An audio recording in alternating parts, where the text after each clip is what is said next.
प्लेटो ने ये माना कि कार्य विशिष्टता के आधार पर हम एक ऐसे सिद्धांत की स्थापना करें जिसमें आदर्श राज्य की स्थापना की जा सके। तो इसके लिए उसने माना कि सबसे पहले जो आदर्श राज्य की स्थापना में जो पहला वर्ग आता है वो है उत्पादक वर्ग। अब उत्पादक वर्ग क्या है आदर्श राज्य में? उत्पादक वर्ग का क्या काम है? उत्पादक वर्ग कौन सा होता है? उत्पादक वर्ग। अब ये उत्पादक वर्ग क्या करेगा? राज्य में आर्थिक संरचनाओं की स्थापना करेगा, है ना। और क्या करेगा? राज्य में उत्पादक वर्ग आर्थिक संरचना, आर्थिक ढांचा, उत्पादन की प्रक्रियाएं, क्षमताएं, इनको बढ़ावा देगा। और दूसरा वर्ग होगा राज्य में, पहला वर्ग उत्पादक वर्ग, दूसरा होगा सैनिक वर्ग, सैनिक वर्ग, और तीसरा होगा शासक वर्ग।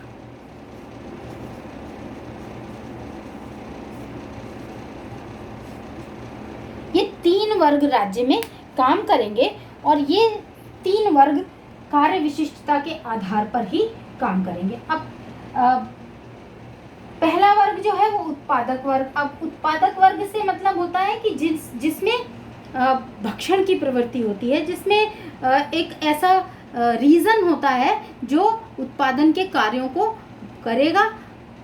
आर्थिक संरचना, आर्थिक ढांचा, या हम कहें कि राज्य में कोष की सबसे ज़्यादा आवश्यकता होती है, तो उस कोष को की समृद्धि करने में ये उत्पादक वर्ग हमेशा महत्वपूर्ण कार्य करेगा राज्य में। ठीक है। राज्य की सुरक्षा और रक्षा के लिए सैनिक वर्ग होगा।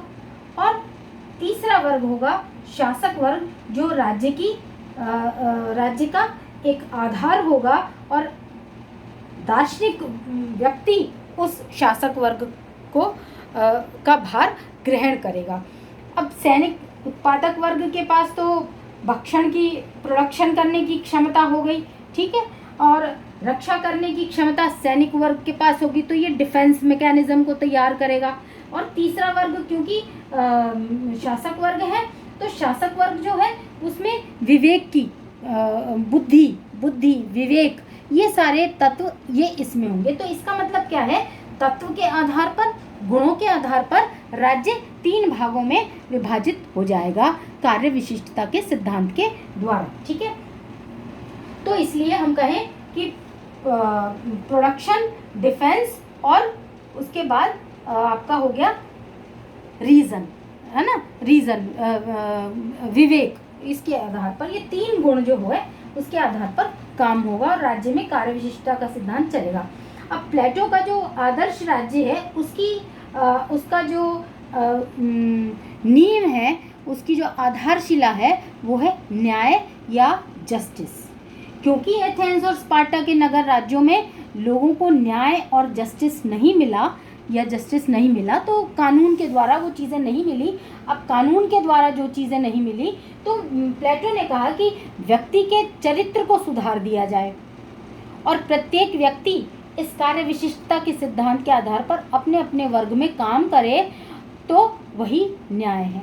या प्रत्येक व्यक्ति अपने कार्यों को करे और दूसरों के काम में हस्तक्षेप न करे, वही न्याय है प्लेटो के अनुसार।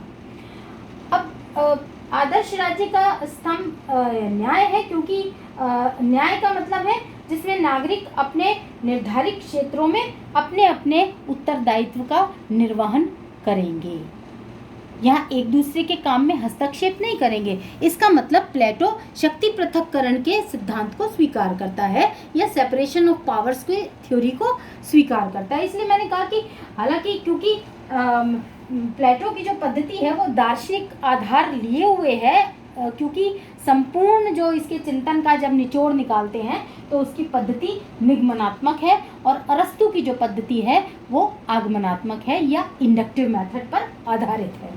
ठीक है। अब दूसरा हम इसमें, क्योंकि पहला हुआ न्याय और दूसरा जो इसके चिंतन का या आदर्श राज्य का जो एक आधार है वो है शिक्षा। अब राज्य में शिक्षा किस प्रकार की होनी चाहिए, शिक्षा का महत्व क्या है, है ना। रिपब्लिक ग्रंथ में उसने शिक्षा पर भी बहुत विस्तार से लिखा है कि प्रारंभिक शिक्षा किसके लिए होनी चाहिए और उच्च शिक्षा किसके लिए होनी चाहिए। अल्टीमेटली उसकी शिक्षा का जो प्रमुख उद्देश्य है वो है आदर्श राज्य में दार्शनिक शासक की स्थापना करना या एक ऐसे संरक्षक वर्ग का निर्माण करना जो बुद्धि और विवेक पर आधारित हो, क्योंकि प्लेटो के आदर्श राज्य में एथेंस यूनान के नगर राज्यों की भांति जो एक पतन हुआ था, वो पतन की स्थिति प्लेटो अपने आदर्श राज्य में नहीं देखना चाहता। इसलिए प्लेटो के चिंतन में इन चीज़ों का, इन सिद्धांतों का समावेश किया गया, ठीक है ना। तो उसने ये शिक्षा को इसलिए उसने एक महत्वपूर्ण ग्रंथ के रूप में स्वीकार किया है, क्योंकि रिपब्लिक जो है वो कोई पॉलिटिकली कोई एक राजनीतिक कोई बाइबल नहीं है, राजनीतिक कोई गीता नहीं है, राजनीतिक कोई ग्रंथ नहीं है। उसने इसको एक शिक्षा के आधार पर इस ग्रंथ को स्वीकार किया है। शिक्षा विषयक ही है ये और उसी को वो श्रेष्ठ मानता है। अब शिक्षा कौन सी है, शिक्षा किस लिए कौन देगा, शिक्षा का जो देने का जो आधार है वो शिक्षा राज्य द्वारा ही प्रोवाइड की जानी चाहिए। ये दायित्व, ये उत्तरदायित्व राज्य का होना चाहिए, ठीक है। और स्त्री पुरुषों को समान शिक्षा का अधिकार होना चाहिए। राज्य का दायित्व है कि वो दोनों को समान रूप से शिक्षा प्रदान करे, क्योंकि इन राज्यों में, इन नगर राज्यों में, एथेंस और स्पार्टा नगर राज्यों में स्त्रियों को शिक्षा का अधिकार नहीं था। स्त्रियों के जो अधिकार थे वो केवल घर तक ही सीमित थे। तो इसलिए प्लेटो ने एक शिक्षा के माध्यम से ये एक परिवर्तन चाहा। फिर उसने कहा क्योंकि शिक्षा हमारे शारीरिक और मानसिक दोनों का विकास करती है ना। और शिक्षा जो है वो राज्य में एक अच्छे नागरिक की प्रोवाइड कराती है। फिर शिक्षा के द्वारा जो है शासक जो है उसमें विवेक और बुद्धि का तत्व भी आता है और उसके आधार पर एक दार्शनिक शासक की स्थापना वो करता है। फिर तीसरा एक और जो सबसे महत्वपूर्ण जो आधार मानता है वो आदर्श राज्य का, वो है साम्यवाद। तो वो प्लेटो के आदर्श राज्य का एक और प्रमुख आधार स्तंभ है या फाउंडेशन स्टोन हम जिसको कह सकते हैं। उसका मानना है कि शिक्षा को सुदृढ़ बनाने के लिए, उसको और क्रियाशील बनाने के लिए, उसको अच्छे से एग्जीक्यूट करने के लिए, उसमें और क्रिएशन करने के लिए शिक्षा जो साम्यवाद है वो उसको क्रियाशील बनाएगा। क्योंकि आदर्श राज्य में शासक वर्ग जो है वो महत्वपूर्ण है, संपूर्ण राज्य का दायित्व उसके ऊपर है। इसलिए शासक जो है वो किसी भी प्रकार के अनुचित वातावरण से, अनुचित परिवेश से दूर रहे, इसलिए वो संपत्ति और परिवार का साम्यवाद वहाँ लगाता है। ये एक प्रकार से बैरिकेड्स हैं आदर्श राज्य की स्थापना में और शासक को एक दार्शनिक शासक बनाने में। क्योंकि जो राजनीतिक पतन है उसमें उसने देखा कि जो शासक है वो किस प्रकार से भ्रष्ट हुए, किस प्रकार से उन्होंने जो नगर राज्यों का जो एक अंत हुआ वो देखा। तो इसलिए जो विल पावर स्ट्रॉन्ग कैसे हो, आत्म संयम कैसे आए, ये इस तरह के जो सेल्फ चेक के जो गुण हैं वो कैसे शासक में आए, उसके लिए प्लेटो ने साम्यवाद की अवधारणा स्वीकार करी। और उसने ये माना कि ये संपत्ति और परिवार आदर्श राज्य में जो है बाधाएं उत्पन्न कर सकते हैं और ख़ास तौर से शासक वर्ग के लिए। तो इसलिए उसने माना क्योंकि आदर्श राज्य में शासक वर्ग के हाथ में ही संपूर्ण शासन की बागडोर होगी, तो इसलिए इस आधार पर भी प्लेटो ने एक दार्शनिक वर्ग को बहुत ही अपने चिंतन में एक महत्वपूर्ण स्थान दिया है। अब आदर्श राज्य में प्लेटो ने कानून को कोई भी स्थान नहीं दिया। लॉज ग्रंथ में उसने ये चीज़ लिखी है कि कानून जो है वो कुछ नहीं कर सकता है, व्यक्ति का चरित्र ही सब कुछ कर सकता है और उसके चरित्र के आधार पर ही आदर्श राज्य की स्थापना की जा सकती है। क्योंकि उसने गुणों के आधार पर व्यक्ति जैसे पैदा होता है और जैसे जैसे बड़ा होता है उसमें कुछ कुछ गुण जो हैं प्रकृति देती है, तो वो गुणों के आधार पर किसी एक गुण को चुने और उन गुणों के आधार पर अपने कार्यों को करना शुरू कर दे। तो कई बार हम देखते हैं कि ये एक जो अभी हमें कि ओवरऑल इस आदर्श राज्य की स्थापना में जो प्लेटो के चिंतन का प्रमुख आधार है उसमें न्याय भी है, शिक्षा भी है, साम्यवाद भी है। हम इसको अलग अलग भी तीनों को देखेंगे, लेकिन जो कुल मिलाकर के जो एज ए होल प्लेटो का चिंतन है वो आदर्श राज्य के संकल्पना पर ही टिका हुआ है। अब आदर्श राज्य क्या है प्लेटो का, अगर हम इस आदर्श राज्य की अवधारणा का एक मूल्यांकन करें छोटा सा, तो हम देखें कि ये एक आदर्श राज्य एक कल्पना है, एक प्रकार की। कैसी कल्पना? जिसमें वो व्यक्तियों को बहुत ज़्यादा स्वतंत्रता जो है ना, व्यक्तियों को आवश्यक स्वतंत्रता प्रदान नहीं करता है, बहुत ज़्यादा नहीं करता है आदर्श राज्य में। उत्पादक वर्ग जो है उसकी अपेक्षा ही करता है, क्योंकि उसका काम है केवल और केवल आर्थिक क्रियाओं का संपादन करना, प्रोडक्शन करना, है ना। लेकिन उसके लिए शिक्षा पद्धति में भी कोई स्थान नहीं दिया। जब आप शिक्षा पद्धति पढ़ेंगे इसकी डिटेल में, तब आप देखेंगे कि उत्पादक वर्ग के लिए शिक्षा पद्धति में कोई स्थान नहीं है ना। उसी तरह से हम देखेंगे कि शासक वर्ग की जो निर्णय का जो अधिकार है वो केवल और केवल शासक वर्ग का है। तो शासक वर्ग जो है वो निरंकुश सत्ता का प्रतीक होता है, ठीक है। और कानून के नियमों का क्योंकि पूर्ण रूप से अभाव है, कानून नहीं है, कानून की कोई प्रक्रिया नहीं है, कोई लॉ एंड ऑर्डर नहीं है इस प्रकार का जिससे लोग जो हैं वो अनुशासित हों, लोग डिसिप्लिन हों, तो इसलिए प्रत्येक व्यक्ति अपने अपने कर्तव्य को करेगा और दूसरों के काम में हस्तक्षेप नहीं करेगा। इसी पर ये चिंतन जो है वो आधारित है। तो इसलिए दार्शनिकों को उसने एक प्रकार से निरंकुश सत्ता जो है उसकी बागडोर सौंप दी है। फिर और दूसरे प्लेटो का जो बार्कर जो है इस आदर्शवाद को या इस दार्शनिक शासक को, वो ये कहता है कि ये प्रबुद्ध निरंकुशवाद है, एनलाइटेंड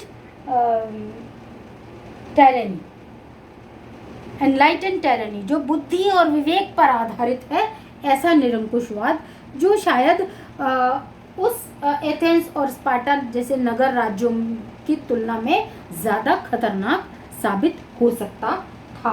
क्योंकि कभी भी जब भी क्रांति आएगी, राज्य में कभी भी परिवर्तन आएगा, तो वो शायद इस उत्पादक वर्ग के द्वारा ही आएगा, क्योंकि परिवर्तन प्रकृति का नियम है, जड़ता प्रकृति का नियम नहीं है। जब भी परिवर्तन आएगा राज्य में, परिवर्तन आएगा, परिवर्तन रुक नहीं सकता है। फिर कानून को कोई स्थान नहीं दिया है प्लेटो ने। और जो कार्य विशेषीकरण की जो एक पद्धति है प्लेटो की, कि एक व्यक्ति एक काम को करेगा, एक वर्ग एक काम को करेगा, दूसरा वर्ग दूसरे काम को करेगा, तो ये कार्य विशिष्टता का जो ये एक सिद्धांत है, जो ये आधार है, ये भी पूर्ण रूप से सही नहीं है उसके आदर्श राज्य की को पूर्ण रूप से स्थापित करने के लिए, ठीक है। व्यक्ति और राज्य को जो महत्व दे रहा है, उसमें इक्वालिटी का आधार, उसने समानता का जो आधार है वो बहुत ज़्यादा दे दिया है। वो मानव की प्रकृति को के 3 तत्वों पे उसको स्वीकार करता है, आधार मानता है, विवेक, साहस और तीसरा क्षुधा। विवेक राजा के पास रहेगा, साहस सैनिक वर्ग के पास रहेगा और क्षुधा एपिटाइट या भूख ये उत्पादक वर्ग के पास रहेगा, ठीक है ना। तो इसके आधार पर आदर्श राज्य की कल्पना ये बहुत सही नहीं है, ये बहुत कठोर एक सिस्टम होगा, वो सिस्टम कभी भी जड़ रूप में रह नहीं पाएगा और जड़ता प्रकृति का नियम भी नहीं है। इसलिए और प्लेटो जो है वो शासक वर्ग के लिए जो आवश्यक तत्व होने चाहिए, जो आयाम डायमेंशंस होनी चाहिए एक आदर्श राज्य की, उनकी उपेक्षा करता है। कानून जैसे कानून, सरकारी पदाधिकारी, है ना, दंड देने की व्यवस्था, न्यायाधीश, इन सब की वो अवहेलना करता है और राज्य की आदर्श राज्य के स्वरूप को बनाने में इन सब की भूमिका को स्वीकार नहीं करता है, ठीक है। तो ये आदर्श राज्य का एक ऐसे स्वरूप की कल्पना करता है। अब अरस्तु, क्योंकि प्लेटो का जो शिष्य है अरस्तु, उसका चिंतन हम प्लेटो के बाद दूसरा जो विचारक पढ़ेंगे वो अरस्तु होगा, जिसकी पद्धति क्या कहते हैं आगमनात्मक है, इंडक्टिव मेथड पर आधारित है। तो उसने भी अपने महत्वपूर्ण ग्रंथ है उसका अरस्तु का पॉलिटिक्स, जिसमें उसने प्लेटो के कुछ कमियों का जो है वो व्याख्या की है या उसका वर्णन किया है आदर्श राज्य के। क्योंकि जो प्लेटो की सबसे बड़ी जो एक आदर्श राज्य में जो एक कमी वो बताता है कि जो साम्यवाद की पद्धति है वो मानवीय प्रकृति के अनुरूप नहीं है, उसमें बड़े बदलाव किया जाना चाहिए। दूसरा, वो प्लेटो का जो राज्य है उसमें जो राज्य की मूल प्रकृति होनी चाहिए वो उन सब का विरोध करता है कहीं ना कहीं।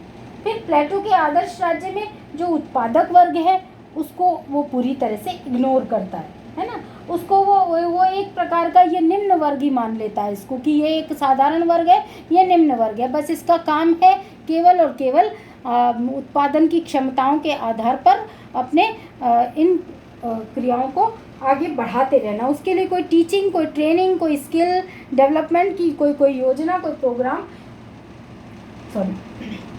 प्लेटो ने नहीं दिया। फिर एक साम्यवाद की जो अवधारणा प्लेटो ने लगाई है दार्शनिक शासक के ऊपर, ये अपने आप में बहुत ही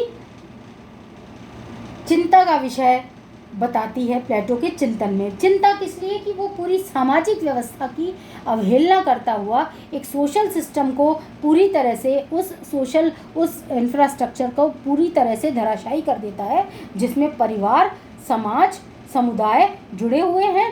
या हम कहें कि राज्य एक सर्वश्रेष्ठ संस्था है, तो उसे सर्वश्रेष्ठ बनाने में परिवार नाम की संस्था जो एक मूलभूत इकाई है उसको वो अस्वीकार करता है, उस पर एक क्रॉस लगाता है, और ये एक प्रश्न चिन्ह है प्लेटो के साम्यवादी विचारधारा पर। तो इसलिए वो आदर्श राज्य की उत्पत्ति के लिए परिवार और समाज, क्योंकि अरस्तु ये मानता है अपने यथार्थवादी चिंतन के आधार पर कि राज्य समुदायों का समुदाय है, इसलिए राज्य एक सर्वश्रेष्ठ संस्था है। तो इसलिए वो सर्वश्रेष्ठ कैसे बनी?